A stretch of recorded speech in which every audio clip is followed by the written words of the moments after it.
eto amin'ny kianjam-bojatovo misy anay tao arian'ny loza loza roa moa zany raha tena marina fa efa maro no seho tany aloha tany dia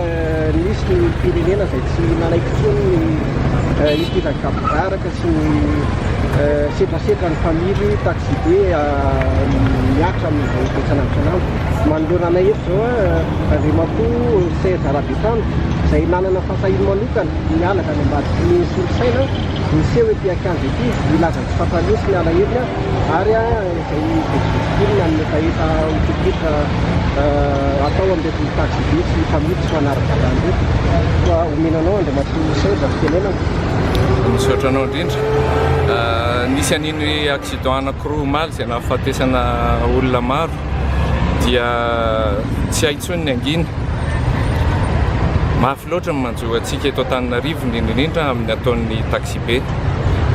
saika isan'andro dia misy accident foana ka manentana ny tompony andraikitra amin'izao fotoana izao mba handray andraikitra enjana momban' zareo hain'olona no entin'ireo isan'andro ny torohevitra omeko raha ohatra ka afaka manao zany dia mba ataovy société io taxi be io ajanony coopérative ataovy société io fa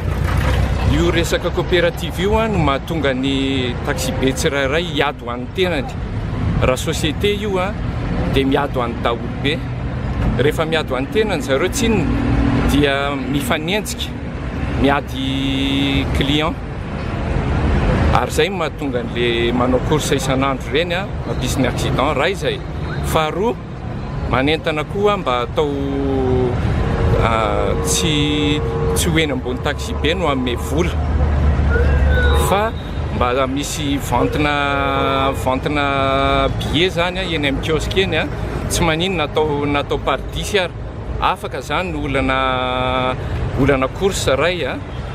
faharoa olana le famerim-bola isan'andro anatin'ireny taxi be reny fahatelo manentana mba omena formation ary sélectionnena mihitsy reny chauffeur sy receveur reny fa matetika zareo tsy manaja ny mpandeha zay ny torohevitra omeko fa asa raha mba ho raisin'ny tompony andraikitra société io tena hitako zava-dehibe mihitsy fa dia apetraka any amin'ny tompony andraikitra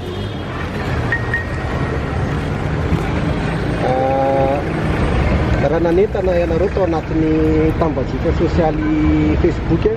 tany nahitanay azy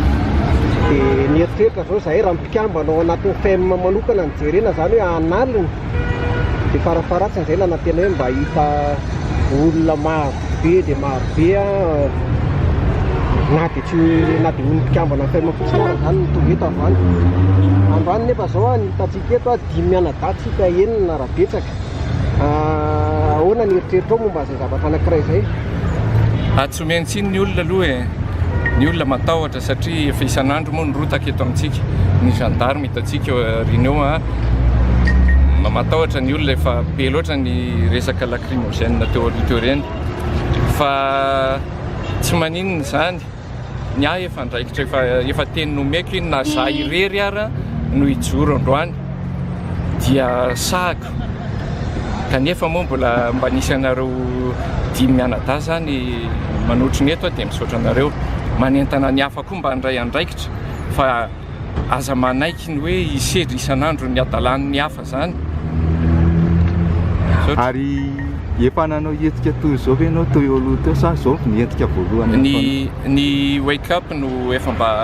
natrehako hetsika nataony wake up teo aloha teo tsika kely amina ramatoa anankiray takaiky teto ono inona zao no natonga anao manokana ho resy lahatra hoe andeha hanotrona ny Andriamatoa Serge androany voalohany indrindra aloha dia efa leo an'le accident za maheno an'le accident foana dia efa leo an'le izy dia mba mpijoro eto fiarahamientana zany le izy dia firaisakina efa nehoana firaisakina dia eo koa firaisakina koa zany ho an'ny vahoakantsika satria samy mampiasa ny taxi be daholo tsika rehetra zany tsisy afabela amin'io fa mety anjony hafa iny androany fa tsy fantatra mety anjony rehetrarehetra iny afaka ao arina dia mba fanairana zany fanairana ny tompona ndraikitra ny taxi be hoe leo ny vahoaka lasa matahotra ny vahoaka satria ilay izy zavatra ilaina isan'andro amin'ny fiainantsika dia eo koa faharoa manaraka an'izay mba firaisan-kina amin'ireo niarambona zany na ny namoy havana na ny maratra amin'izao zany mba fanohanana azy ireo zany jonay eto izay mivady moa fa ny vadiko makamalokaloka eto fa misy zazakely zay raha mitodika kely amin'ny zavatra nisy tany aloha sy ny zavatra divorcé atin'ny maly a dia misy fanontaniana anankiray manitikitika raha ny amin'ny fanambarany filoham-pirenena hoe baiko no omeko anday fepetra endrana sy sahala amin'izay efa mimbetsaka ihany na hainontsika an'izay fitenenana zay na avy amin'ny mpitondra fanjakana na avy amin'ireo tompona ndraikitra isanambaratonga ny amin'ny fitantanana fitaterana moa ve ianareo mieritreritra hoe tena ho tanteraka tokoa ary totomomba n'izay baiko lazay filoham-pirenena fa nomeny mba ho fanatsarana sehatra ny fitaterana sy fitsindrovana ny vahoaka izay manomboketra raha ny amiko manokana aloha ohatrany kelikely ihany ny fanantenana satria efa be loatra ilay fampanantenana pokaty dia kelikely ny fanantenana fa manantena foana ihany mba ndraindraikitra zareo satria hain'olona no lalovina ao anatin'ilay fiara reny fa manana ambara momba izay sery dia efa iny aloha ny tenin'ny filoha manantena fa tena ho tanterahana tokoa na dia araky ny teny namana raha hoe manahirana ihany le tena anantena be fa iny ny teniny dia manantentsika rehetra misaotanareo